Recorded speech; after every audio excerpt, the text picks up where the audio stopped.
Dacă tot mai este puțin până la Crăciun, am zis să sărbătoresc puțin în avans cu o drumeție prin zăpezi de poveste. Nu doar muntele și pădurea au avut un aer festiv, fiind împodobite în haine de sărbătoare, ci întreaga zi a avut ceva magic. Am început cu o întindere de peisaje presărată cu zăpadă proaspăt cernută și am terminat cu târgul de Crăciun împodobit cu luminițe. Atenție! Urmează imagini care vă pot încânta emoțional. Vă salut din Poiana Brașov. Acum am început traseul către vârful Postăvaru. Traseul am început la stația de telecabină din Poiana Brașov, urmând marcajul Cruce Roșie. Cred că este unul dintre cele mai frecventate trasee către vârful Postăvaru și una dintre metodele prin care se poate ajunge cel mai ușor acolo. Momentan nu prea este zăpadă, însă cred că a plouat azi noapte și este foarte multă gheață pe jos. Chiar dacă nu este zăpadă, am fost nevoită să-mi pun ghearuțele chiar de la începutul traseului, pentru că alunecam foarte, foarte tare, nu puteam să fac nici 2 pași. Da, chiar dacă sunt foarte multe persoane care vin aici la schi, să vedem cum este și acest traseu către vârful Postăvaru. Că din ce am înțeles, majoritatea aleg să urce cu telecabina. Așa că nu știu la ce să mă aștept de la acest traseu, care în cea mai mare parte merge prin pădure. Deci, haideți să aflăm împreună!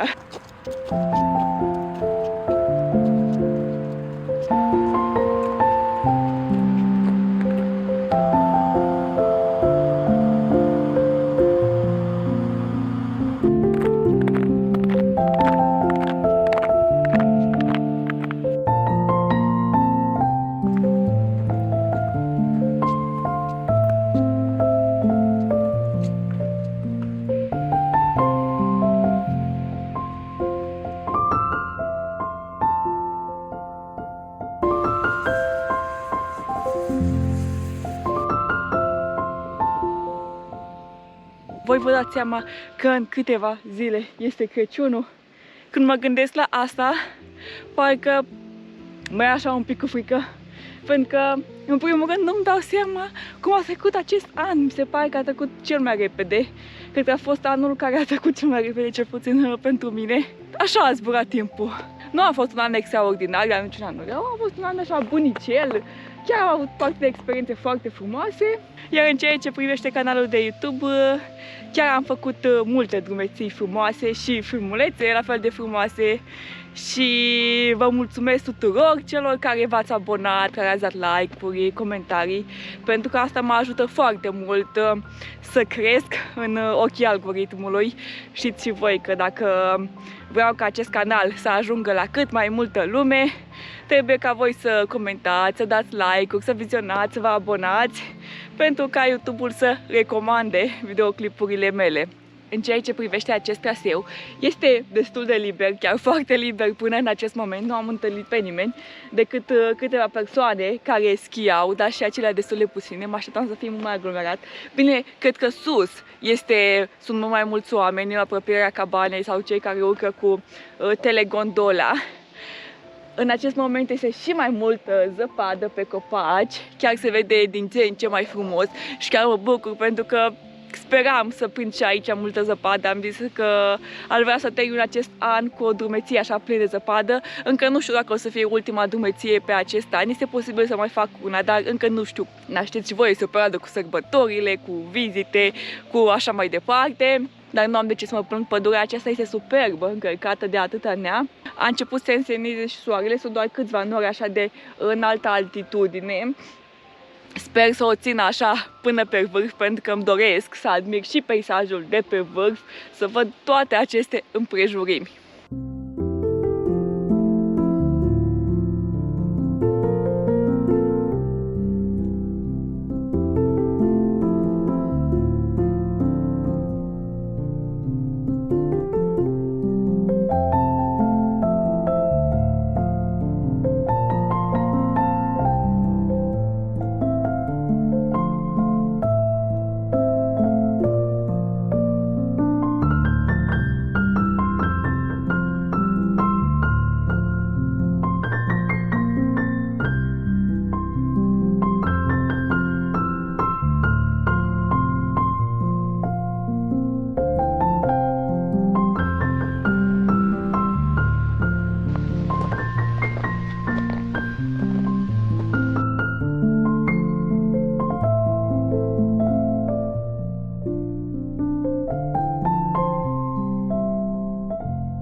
Am trecut acum și de cabana Postăvaru și, Doamne, am rămas fără cuvinte. Nu știam că e atât de frumoasă priveliștea de acolo.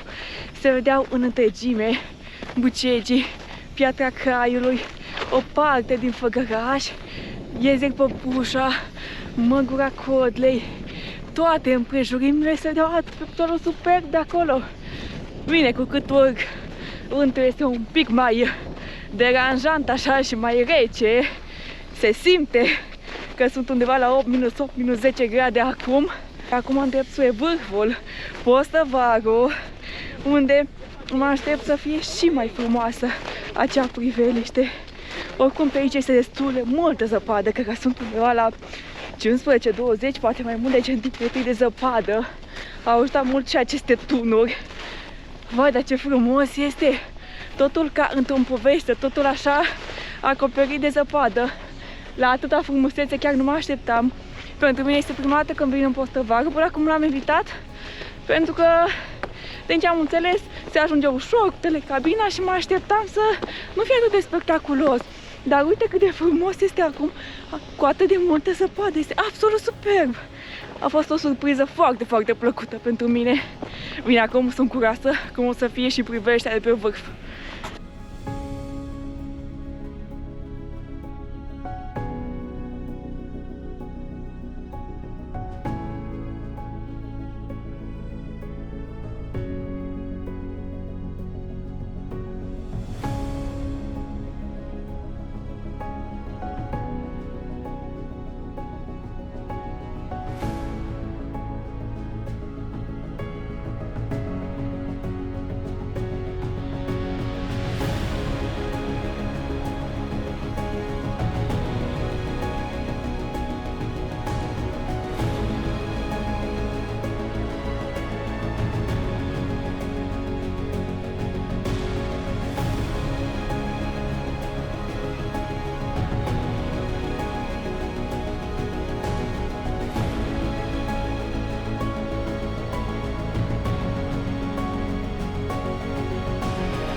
Pe lângă faptul că este totul alb, absolut superb, sunt o mulțime de copii care se dau și cu Sania.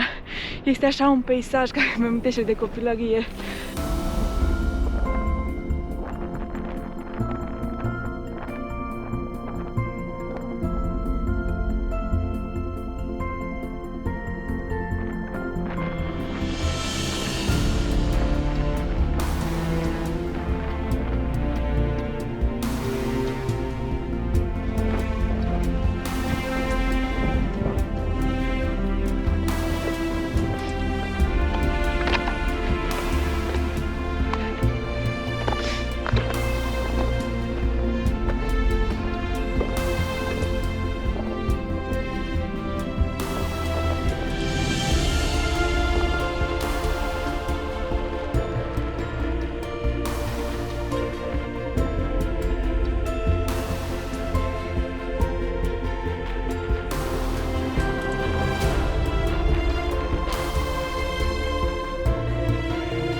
Pe vârf nici nu se putea sta, pur și simplu vântul te dobora.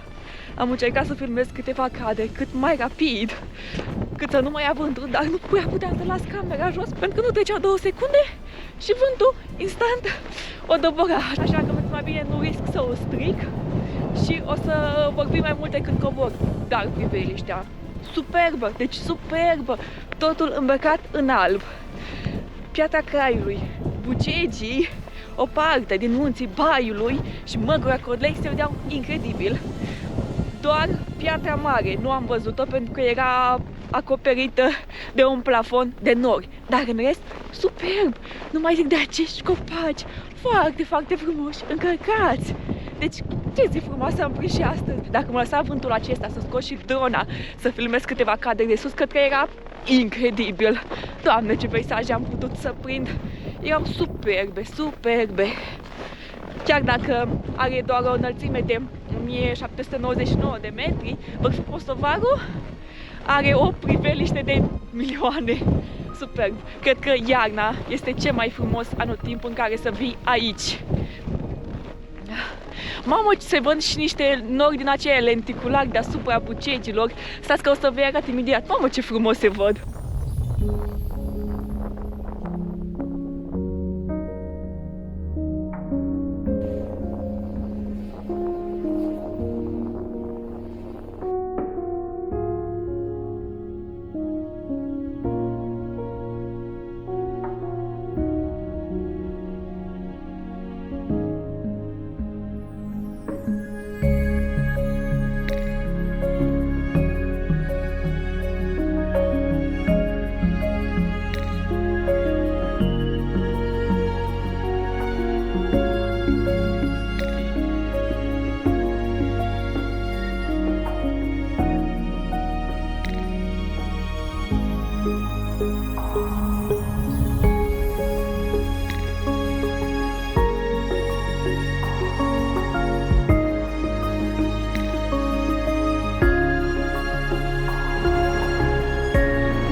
După cum ați văzut sus, a fost niște peisaje absolut incredibile de iarnă acoperite cu zăpadă.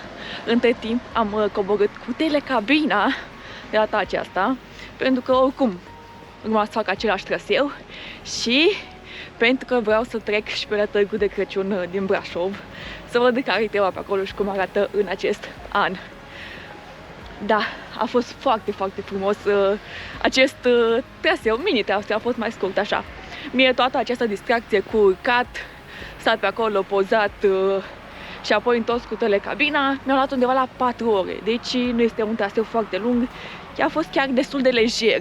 Nici nu impune dificultate tehnică, urcările, coborârile sunt foarte line așa. Am văzut oamenii care urcau și pe marginea pârtiei, cred că acolo urci mult mai susținut. Însă mi-a plăcut foarte mult traseul așa, care mergea și prin pădure și din când în când mai vedeai așa puncte de belvedere foarte frumoase. Pentru că farmecul acela pădurii încărcate de zăpadă era absolut superb. Iar acum, cum mai sunt încă câteva zile până la Crăciun, trebuie să merg și eu până la Târgul de Crăciun, să văd cum este, nu? Și să vă arăt și vouă. Poate acolo o să prinde mai multe imagini, pe acolo nu o să fie vânt care să mă încurce. Încă îmi pare rău că nu am putut să filmez mult mai multe cadre cu drona, pentru că bătea atât de tare vântul. Dar ce să-i faci? Până... Ups! Oh, ce alunecă pe aici! Da, până când o să-mi iau o dronă de aceea mai rezistentă la vânt puternic, mai răruț, că e mai drăguț și pentru că nici nu vreau să-mi o pierd. De aici până în Brașov o să iau autobuzul 100. Cu acela am și venit de dimineață.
Da, a fost foarte frumos decorat Târgul de Crăciun, erau destul de multe luminițe, deși mă așteptam să fie un pic mai mare și mai multe luminițe.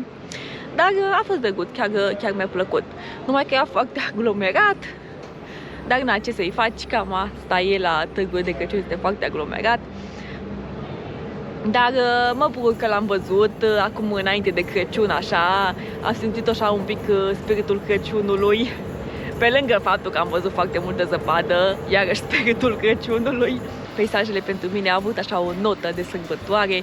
Inițial pădurea era așa împodobită în zăpadă, apoi la Târgul de Crăciun tot era așa împodobit în luminițe și avea așa spiritul Crăciunului cu miros de vin fiert și scorțișoară. Dar am intrat așa un pic mai devreme în acest sentiment al Crăciunului, ceea ce poate doar să mă bucure, chiar dacă a fost o semi-aventură de această dată un pic mai scurtă decât ceea cu ce v-am obișnuit eu până acum. Mie mi-a plăcut foarte mult, așa cum a fost ea scurtă, mi-a plăcut foarte mult. M-am gândit că poate fac un alt traseu la întors, numai că era tot așa un pic în dubii dacă mă prinde sau nu mă prinde noaptea. Și am zis că lasă, mai bine cobor cu telecabina și mă duc și la Târgul de Crăciun, pentru că oricum îmi doream să-l văd. Dar peisajele ați văzut și voi foarte frumoase. V-am zis că mi-a părut rău că nu am putut să zbor mai mult drona și că pe vârf bătea vântul foarte tare și nu am putut să stăm mai mult pentru că priveliștele erau incredibile. Cum din ce auziți și voi, am ajuns și la gară între timp și acum vreau să vă zic tuturor sărbători fericite alături de cei dragi, alături de familie și noi probabil că o să ne vedem după Crăciun. Sper să ne vedem cu un nou episod între Crăciun și Revelion, îmi doresc foarte mult asta. Deci dacă îmi doresc, cred că o să îndeplinească. Toate cele bune, sărbători fericite și noi ne vedem în următoarea aventură.